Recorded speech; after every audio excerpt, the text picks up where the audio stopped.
हर्षित landmark, सपनों का घर जैसा आप चाहते हैं हम बनाते हैं। 1, 2 एवं 3 BHK ready position flats. Call 9827321321।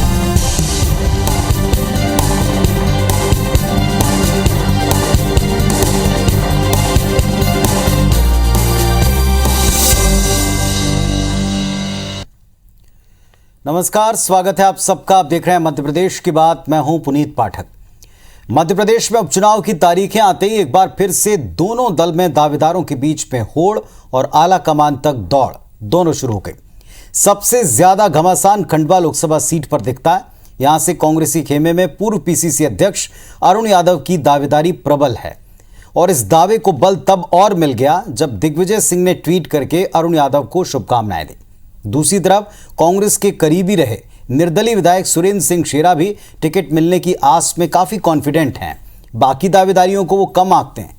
चुनौतियां बीजेपी के लिए भी कम नहीं, लेकिन खंडवा पर ये जो दावेदारों का और दावेदारी का सिलसिला है, इस विषय पर बात करेंगे। एक रिपोर्ट देख लें पहले। बिल्कुल दावेदारी कंटिन्यू है। कहाँ टिकट मिला अभी किसी को?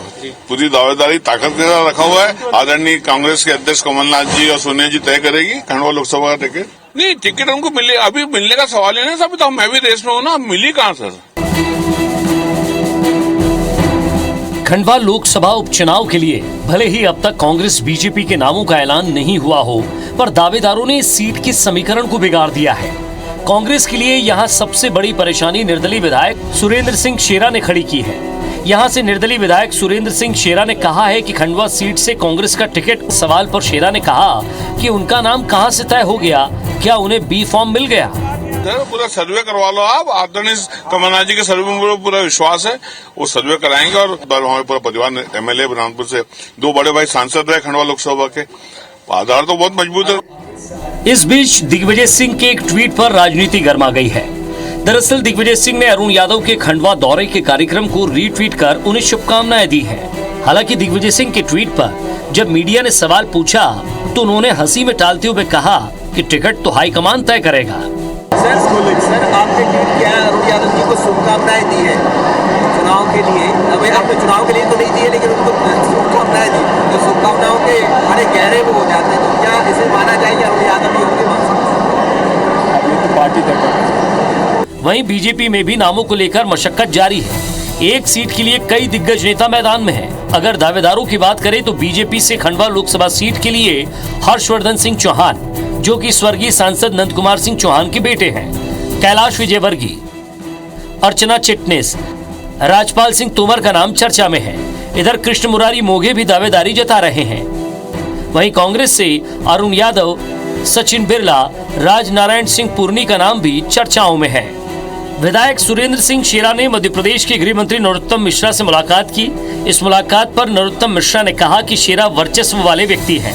संसदीय कार्य मंत्री के नाते मुझसे मुलाकात करने आए थे। खंडवा सीट पर टिकट किसको देना है, ये कांग्रेस का आंतरिक मामला है। शेरा जी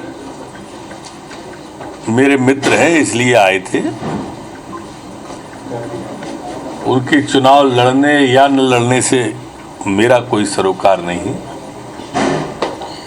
वो वहाँ के लोकप्रिय नेता है और कमलनाथ जी ने अगर उनसे कहा है तो वो जाने, और कमलनाथ जी जाने। कि सबको टिकट मांगने का अधिकार है, जो भी हो सबको टिकट मांगने का अधिकार है। सबको खुद को जीतने वाला और योग्य उम्मीदवार बताने का हक, ये सबका अधिकार है। टिकट एक को मिलेगा, जिसको भी मिलेगा वो सार्वजनिक रूप से उसका नाम घोषित होगा और सभी उनके लिए प्रचार करते हुए दिखाई देंगे। दिवंगत सांसद नंद कुमार सिंह चौहान 6 बार खंडवा लोकसभा सीट का प्रतिनिधित्व कर चुके थे। इस बार सुरेंद्र सिंह शेरा अरुण यादव के लिए मुसीबत बने हुए हैं। सुरेंद्र सिंह शेरा हैं तो निर्दलीय विधायक, लेकिन तत्कालीन कमलनाथ की सरकार में वो समर्थन देते रहे हैं। इसी वजह से उन्हें तत्कालीन सरकार में मंत्री बनाने का भी भरोसा मिला था। शेरा ने अपनी दावेदारी से कांग्रेस के लिए जरूर मुश्किलें खड़ी कर दी हैं। विवेक पटैया के साथ सुधीर दंडोतिया, IBC 24 भोपाल। तो दोनों तरफ तय तो आलाकमान को करना है। पार्टी आलाकमान ही इस पर मीटिंग करेंगे, तय करेंगे, नाम की घोषणा करेंगे, सब मिलकर काम करेंगे।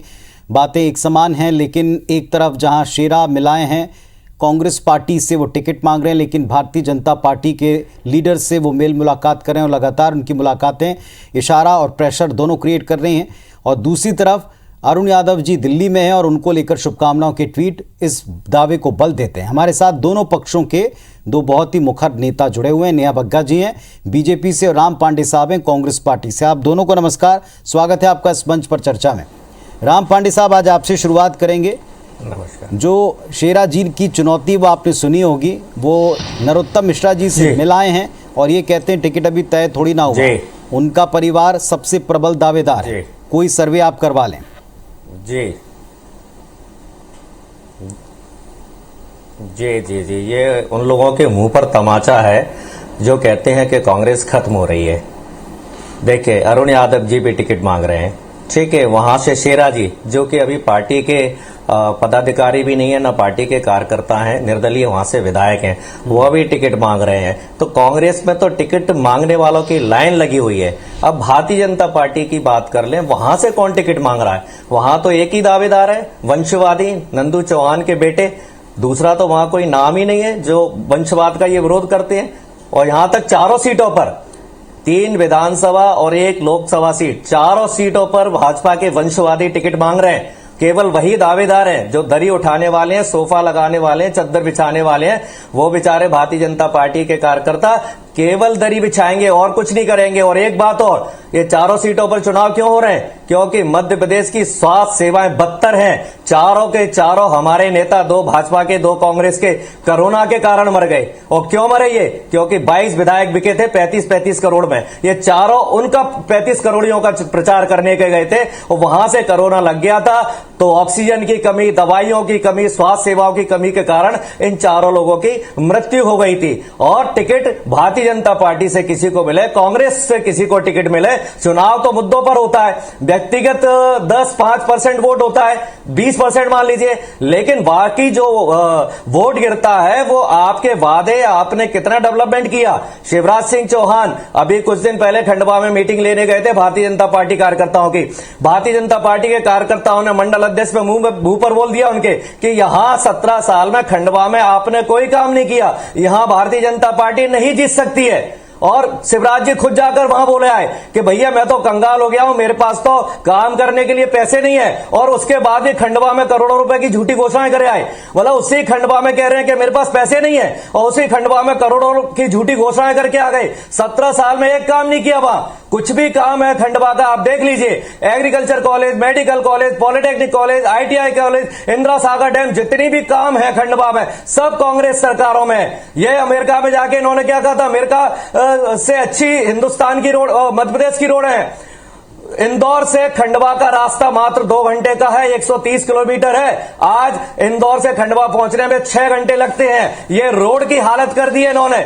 महंगाई के बारे में आप जानते हो, जनता तो यही कहेगी ना, आपने कहा था 30 का पेट्रोल देंगे तो 113 का क्यों मिल रहा है? युवा तो यही कहेगा ना। चलिए, हम दावेदारों पर हैं। 36 लाख युवा राम पांडे साहब, अभी तो ये डिबेट शुरू हुई है और आप निश्चित जानिए कि जितने मुद्दे आप गिना रहे हैं, एक एक मुद्दे के ऊपर बहस होती रहेगी। आज तो हम दावेदार और दावेदारियों की बात कर रहे हैं। आप तजुर्बेकार कुशल प्रवक्ता हैं, इसमें कतई शंका नहीं। लेकिन सवाल ये है कि एक तरफ अरुण यादव जी को दिग्विजय जी बधाई दे चुके हैं, शुभकामनाएं दे चुके हैं, और दूसरी तरफ शेरा जी कह रहे हैं कि मुझे कमलनाथ जी के सर्वे पे पूरा भरोसा है। वो सर्वे पहले भी करा चुके हैं, अभी भी करा लें, ये दिक्कत नहीं है। क्योंकि कांग्रेस के बारे में जो बात कही जाती है कि कांग्रेस को इसी तरह की चीजें कई बार पीछे ले आती हैं। पीछे नहीं ले जाती हैं, दोनों योग्य हैं। अरुण यादव जी केंद्रीय मंत्री रह चुके हैं, सांसद रह चुके हैं, प्रदेश अध्यक्ष रह चुके हैं। शेरा जी निर्दलीय विधायक बन गए, बीजेपी की मंत्री अर्चना चिटनिस को हराया था उन्होंने, तो उनका भी बैकग्राउंड अच्छा है। कांग्रेस के पास योग्य अनुभवियों की कमी नहीं है। और सबसे बड़ी बात तो कांग्रेस के साथ ये देखिए ना कि शेरा कांग्रेस के कार्यकर्ता नहीं है, उसके लिए भी, उसके बाद भी कांग्रेस से टिकट मांग रहे हैं। तो ये तो कांग्रेस का सौभाग्य है कि कांग्रेस से टिकट मांगने वालों की लाइन लगी हुई है। ठीक है, लेकिन प्लस में मानता हूं। एक तरफ जिस लाइन में लगे आप क्या और मुलाकात करें नरोत्तम जी, मांगता है कांग्रेस से जो टिकट मांगता है, एक मिनट सुन लीजिए जी। हेलो जी जी, लाइन में लगे कांग्रेस हेलो? पार्टी के यहाँ, लेकिन मिलकर आए डॉक्टर नरोत्तम मिश्रा जी से। वही तो बोल रहा हूं कि कांग्रेस में जो लोग टिकट मांगते हैं और किसी कारणवश उनको टिकट नहीं मिल पाता है तो भारतीय जनता पार्टी उनके पीछे लाल टपकाती है। चाहे आप किसी भी सीट को देख लीजिए, इनके पास तो केवल दरीक बिछाने और मुंह चलाने वाले लोग हैं। इन उसका बीजेपी का उत्तर देने के लिए नेहा जी हैं सक्षम नेता। कार्यकर्ता घर घर जाता है, मीटिंग करता है, लेकिन चुनाव लड़ने के लिए कांग्रेस पार्टी के पास दावेदारों की कमी नहीं है, क्यों कहते हैं खत्म होने की कगार पर है, वहां से शुरुआत हुई और अब दावेदार तो आपके यहाँ भी लिस्ट में हैं, कई सारे नाम हमने अपनी रिपोर्ट में भी दिखाए। लेकिन जो स्थिति है कि शेरा साहब मांग रहे हैं टिकट कांग्रेस से और कांग्रेस के लोग कहते हैं कि देख लें आप, हमारे यहाँ जो नहीं भी है पार्टी में वही हमसे टिकट मांग रहे हैं, लेकिन वो आपके यहाँ भी जा रहे हैं। पुनीत जी, मुझे समझ में नहीं आ रहा कि इस डिबेट में राम जी इतना चीख क्यों रहे हैं, बौखलाहट किस बात की है शुरुआत होते ही डिबेट की। पर आपने कांग्रेस की जिस हाई कमान की बात की कि हाई कमान टिकट देगा, ये जो कांग्रेस का हाई कमान है अब ये नो कमान हो चुका है। आप जानते हैं कि जो राष्ट्रवादी कुछ चुनिंदा लोग थे वो भी कांग्रेस छोड़कर अब जा रहे हैं। अभी 10-15-20 मिनट पहले की बात है कि कैप्टन अमरिंदर सिंह ने भी पंजाब की कांग्रेस या कांग्रेस पार्टी से इस्तीफा दे दिया है।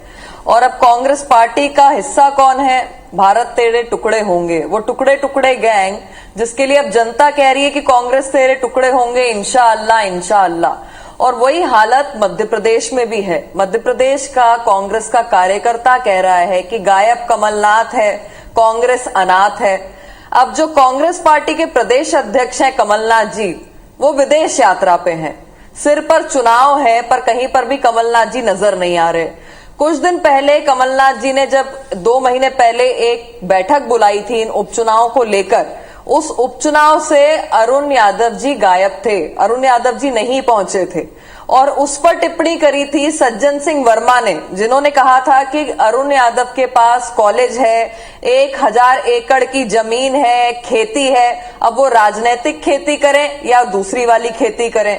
और आज बधाई आप देखिए किस किसने दी, शुभकामनाएं किसने दी, उसमें नंबर 1 पर है दिग्विजय सिंह, जिन्होंने ट्वीट के माध्यम से शुभकामनाएं दी हैं अरुण यादव को। अब आप सब जानते हैं कि दिग्विजय सिंह कौन है। दिग्विजय सिंह जी का बंटाधार का मध्य प्रदेश का शासन रहा है। दिग्विजय सिंह खुद कह चुके हैं कि जब जब मैं कांग्रेस के लिए वोट मांगने जाता हूं तब तब पार्टी हार जाती है। अब आप समझिए बिटवीन द लाइन, अगर आज सज्जन सिंह वर्मा और दिग्विजय सिंह शुभकामनाएं दे रहे हैं तो कहीं ऐसा तो नहीं आज दिग्विजय सिंह जी ने अरुण यादव जी का भी बंटाधार कर दिया, उनकी राजनीतिक यात्रा जो है भविष्य की उसका बंटाधार कर दिया। दूसरी ओर आप हम सब जानते हैं कि कमलनाथ जी ने जब अरुण यादव जी पर सवाल कुछ पत्रकारों ने पूछा था तो अरुण यादव जी के लिए कमलनाथ जी ने कहा था कि मेरी जानकारी में नहीं है कि अरुण यादव चुनाव भी लड़ना चाहते हैं। अब दूसरी ओर वही अरुण यादव 2 दिन से कैंप लगाकर बैठे हैं, कहां पर? दिल्ली के अंदर। और कल का उनका एक तरीके से चुनावी कार्यक्रम भी जो जनता और कार्यकर्ताओं के बीच में जाने का है वो भी सामने आ चुका है। तो इतना कंफ्यूजन आपने किसी पार्टी में देखा है कि स्वघोषित आपको ऐसे उम्मीदवार मिल जाएंगे जो चुनाव में जा रहे हैं, उनका प्रदेश अध्यक्ष कह रहा हो कि भाई मुझे नहीं पता कि उस व्यक्ति की कोई इच्छा भी है। तीसरी तरफ एक निर्दलीय उम्मीदवार सुबह सुबह खड़े हो जाता है और मीडिया में कहता है कि मेरी धर्मपत्नी चुनाव लड़ने वाली है, मेरी कमलनाथ जी से बात हो गई है। तो ये परिस्थिति उस कांग्रेस की है जो यहां पर मध्य प्रदेश में 2 वे पार्टी सिस्टम पे लड़ा करती थी, कभी कांग्रेस जीतती थी कभी भाजपा जीतती थी। आज कांग्रेस की परिस्थिति ये बन चुकी है, कांग्रेस विपक्षी एकता की बात करने लग गई है।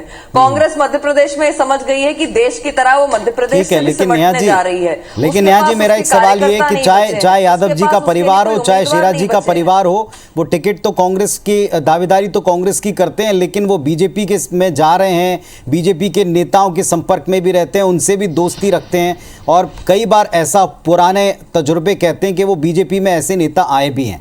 तो ऐसा नहीं लगता कि दावेदारी वहाँ होती है वहाँ नहीं, तो फिर यहाँ ये कुछ ऐसे लोग भी हैं जो दोनों तरफ टिकट की मांग करते हैं?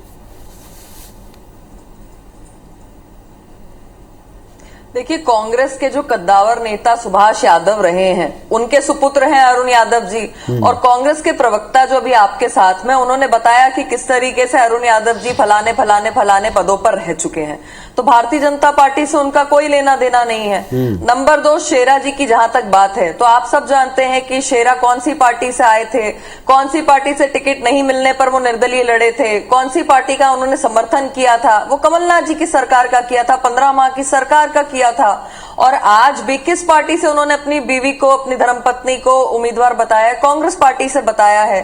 तो ये सारी अंदरूनी लड़ाई जो पार्टी सर्वे की बात करती है, जो सर्व करना नहीं जानती है, उसकी परिस्थिति आप समझिए। उनके जब प्रभारी आते हैं प्रदेश में, तो वो भारतीय जनता पार्टी का उदाहरण देते हैं, भारतीय जनता पार्टी के अनुशासन का उदाहरण देते हैं। कांग्रेस पार्टी की आज हालत क्या है? पर उत्तर देंगे। आज कुछ लोग अपने आप को स्वघोषित कैंडिडेट बता रहे हैं, कुछ लोग अपनी धर्मपत्नियों को बता रहे हैं, और इनके पास आला कमान या डिसीजन टेकिंग कमेटी या कोई ऐसा कोई परिस्थिति। जी कहें पांडे साहब कहें। हेलो जी कहें पांडे साहब। जी इनके प्रभारी हैं मुरलीधर राव। वो कहते हैं मध्य प्रदेश जी भारतीय जनता पार्टी के प्रभारी हैं मुरलीधर राव, नाम ही है शायद उनका। वो कहते हैं भारतीय जनता पार्टी के विधायक जो है नालायक है, निकम्मे हैं। इनके प्रभारी तो ये वाली बात करते हैं। और इन्होंने अभी तक अपनी पार्टी से 4 सीटों पर, खासकर लोकसभा सीट से कौन चुनाव लड़ेगा, मतलब अभी भी ये कांग्रेस जिन्हें जो टिकट मांग रहे हैं उन लोगों पर ये लात टपका रहा है। शेरा के सामने इनकी लात टपक रही है। अमरिंदर सिंह जी की ये तारीफ कर रहे हैं। अमरिंदर सिंह जी जिसको तड़ी पार कहते थे उससे मिल के आए हैं। अमरिंदर सिंह जिसको चोर कहते थे उस पार्टी से मिलकर आए हैं। तो ये अमरिंदर सिंह जी की तारीफ करने लगे। तो यहां तो ये है कि जितने भी लोग इनको गाली देते हैं, आज मैं इनको गाली दे रहा हूं, कल इनकी पार्टी में चला जाऊंगा तो ये मेरे पैर धोकर पिएंगे। इनकी तो ये वैल्यू रह गई है। भाई आप किसको टिकट दे रहे हैं? नंदू भैया के बेटे का नाम किस आधार पर चल रहा है? भारतीय जनता पार्टी में उन्होंने क्या काम किया है उनके बेटे के अलावा? इसके अलावा आपके पास कोई प्रमाण नहीं है। और ये तो छोड़िए, पृथ्वीपुर पर वो सुनील नायक थे पहले इनके विधायक मंत्री, उनके परिवार वालों का नाम चल रहा है। जोवट में उनके परिवार वालों का नाम चल रहा है। रहगांव में 4 विधानसभा सीटों पर जिन प्रत्याशियों की मृत्यु हो चुकी है, भारतीय जनता पार्टी उन्हीं के परिवार वालों को टिकट देना चाह रही है। अपनी पार्टी की बात ये नहीं करेंगे, दूसरी पार्टी के बारे में लूंगा। एक छोटा सा ब्रेक ले लूं। राम साहब इसका उत्तर लूंगा कि क्या दावेदारियों के आधार के ऊपर पार्टियों की प्रबलता दिखाई पड़ती है? क्या इसी आधार के ऊपर हम आंक सकते हैं कि कौन सी पार्टी कितनी प्रबल या कितनी दमदार है प्रदेश के भीतर? और एक और बात, बार बार ये बात कही जा रही कि सेमीफाइनल है जो 23 में होगा, जो 24 में होगा, इसीलिए अब की बार इतनी ज्यादा उठापटक है। इस पर भी बात करें। तो सुरेंद्र सिंह शेरा ने जो दावा किया और उस दावे के बाद में जो परिस्थितियां बन रही हैं, उनकी मेल मुलाकातें, जो शुभकामनाओं के संदेश हैं, इन सब पर बहुत सारे सवाल हैं। नेहा जी, ब्रेक पर जाने से पहले राम पांडे साहब ने कुछ सवाल पूछे भारतीय जनता पार्टी के सामने जो परिस्थितियां उनको लेकर, उनके कुछ प्रश्न हैं, उत्तर देना चाहेंगी पहले आप उसका?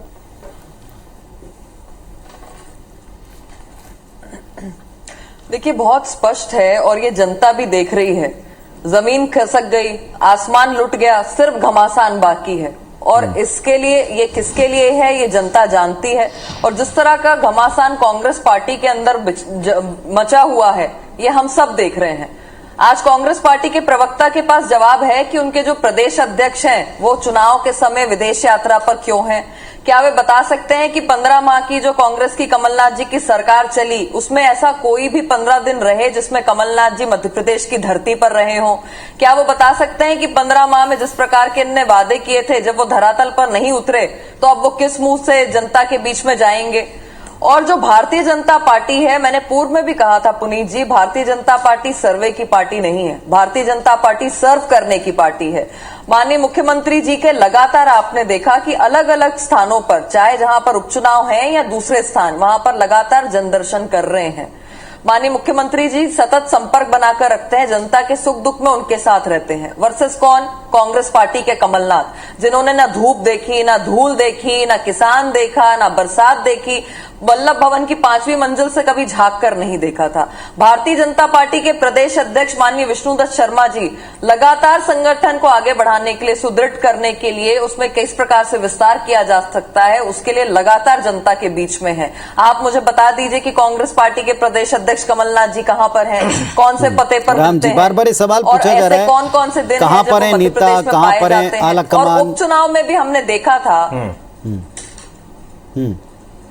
जी जी बिल्कुल सही क्वेश्चन है इनका, मैं इनकी बात से सहमत हूं। अभी मुजफ्फरनगर में 10 लाख किसान इकट्ठे हुए थे, वो इनको दिखाई नहीं दिए। दिल्ली में हजारों किसान दिल्ली के 5 बॉर्डर पर 10 महीने से पड़े हुए हैं, वो इनको दिखाई नहीं दिए। भोपाल में हर वर्ग का संगठन हड़ताल कर रहा है, आंदोलन कर रहा है, वो इन्हें दिखाई नहीं दिए। जब देश की जनता इनको दिखाई नहीं दे रहे हैं, प्रदेश के बेरोजगार इनको दिखाई नहीं दे रहे हैं, महिलाएं महंगाई से त्रस्त है, युवा पेट्रोल से त्रस्त है, तो इनको तो कोई दिखाई नहीं दे रहा है ना। ये अहंकार में घमंडी हो गए भाई। जब ये अपना घमंड उठाएंगे तो इनको कमलनाथ जी भी दिखाई देंगे, मैं भी दिखाई दूंगा, आप भी दिखाई देंगे। इनका जो घमंड है इसलिए इनको कोई दिखाई नहीं देता। अमेरिका, अरे प्रधानमंत्री क्यों गए थे, उनसे क्यों नहीं पूछा जा रहा है? नकली फोटो लगा देते हैं न्यूयॉर्कर टाइम्स में, अमेरिका में बदनाम हो रहे हैं, पूरी दुनिया में बदनाम हो रहे हैं। शिवराज जी क्यों गए थे अमेरिका? मध्य प्रदेश की सड़कें अच्छी हैं, कितना झूठ बोल के आए।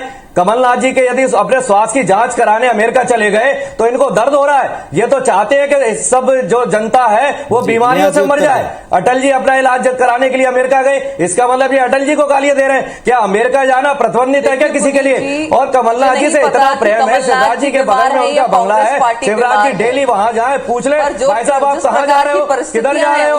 कमलनाथ जी के अपने बीजेपी कार्यालय में तस्वीर लगा ले, वहां उनकी पूजा कर रहे। भाई बीडी शर्मा का है, शिवराज कहाँ है, उनकी चिंता करें।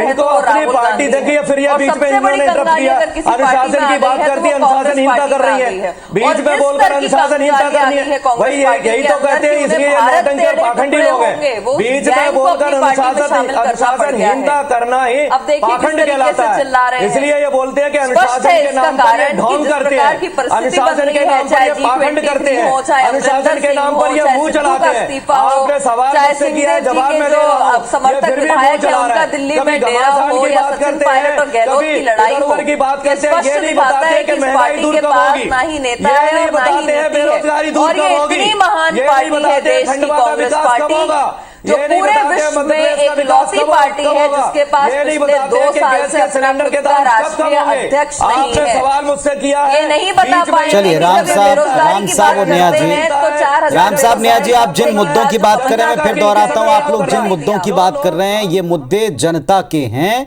जनता के जहन में है। इसी आधार पर वो इन 4 सीटों पर भी जाएंगे, निकलेंगे, अपना जवाब देंगे, लेकिन उसके पहले योग्य चेहरों को आप लोग सामने करेंगे और उसकी दावेदारी से कैसे दल डील कर रहे हैं या किस तरह डील करेंगे और कौन कहां किसके चक्कर लगा रहा है, ये इस समय जनता के बीच में सुर्खियों में है। और उसे कैसे प्रेजेंट करें दल, ये भी जनता के बीच में। बहुत शुक्रिया आप दोनों का इस चर्चा में आने के लिए, अपनी बात रखने के लिए। नमस्कार।